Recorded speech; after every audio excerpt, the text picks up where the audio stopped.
Majority Whip.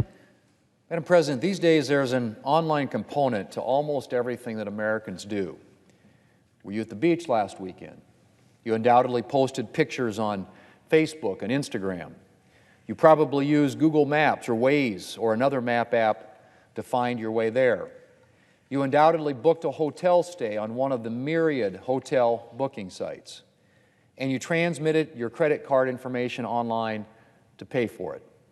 During your stay, you probably took advantage of the hotel's free Wi-Fi, whether you were uploading pictures or watching a show on Netflix.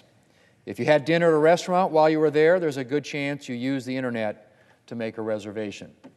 And if you booked an excursion while you were there, maybe a fishing trip or a boat tour, chances are good that you made that reservation online as well.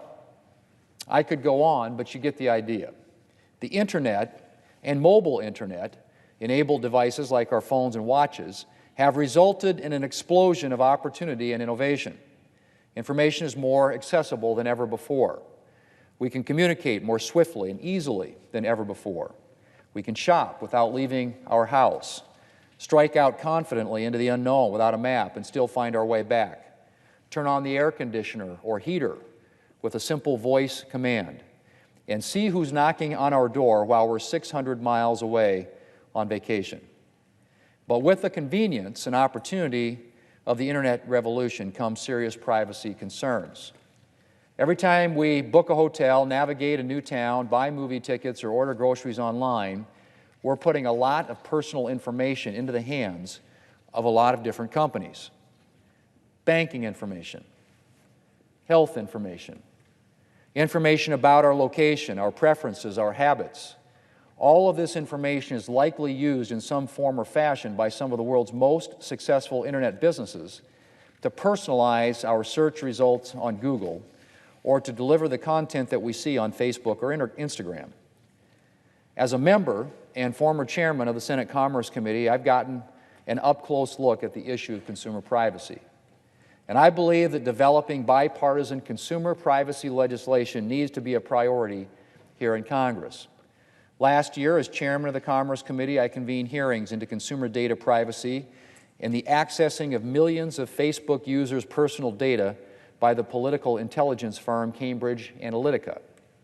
I also led a hearing to discuss the European Union's General Data Protection Regulation and California's new privacy-related law.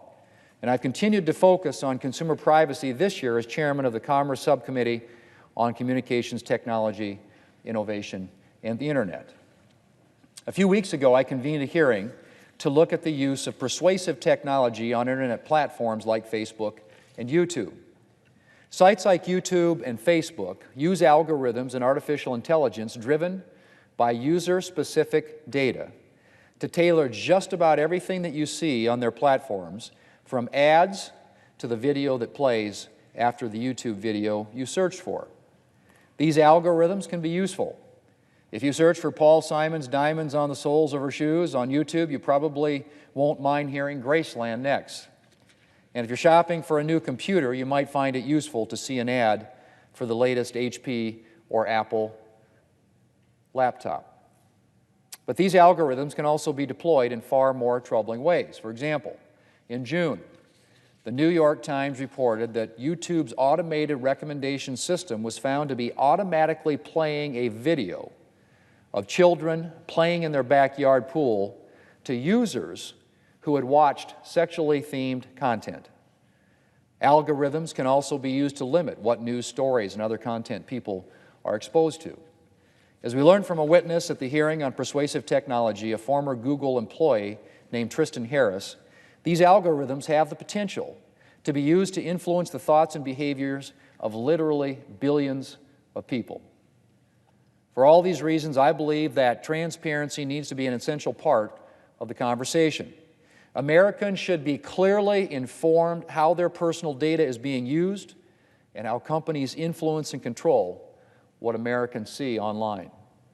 Obviously, users have an obligation to exercise personal responsibility, but companies also need to provide greater transparency about how content is being filtered. Madam President, given the ever-increasing size of our digital footprint and the increased privacy dangers that come along with that. The question isn't whether we'll have federal privacy legislation. It's what that legislation will look like. I believe that any final bill should be bipartisan and should set a single national data privacy standard so that companies and consumers don't have to navigate 50 different sets of rules. We need to make consumer data privacy a priority while also preserving companies' ability to innovate and deliver the cutting-edge services that we rely on. I also believe, as I mentioned, that any bill should include transparency provisions that give consumers a clear understanding of what's being done with their data. And I believe consumers have the option to engage on internet platforms without being manipulated by algorithms powered by their own personal data. Madam President, this isn't the first time Congress has tackled new and emergency privacy concerns. Over the last few decades, Congress has acted to protect children online, protect sensitive health care information, and to modernize how financial institutions use consumer data. I believe we can follow in that tradition by developing a new consumer privacy law. And that is why I'm committed to working with colleagues from both parties to develop legislation to meet the privacy challenges that we're facing today. I'm confident that we can arrive at a strong consumer privacy bill for the digital age, and I will continue to make Americans' privacy a priority of mine here in Congress.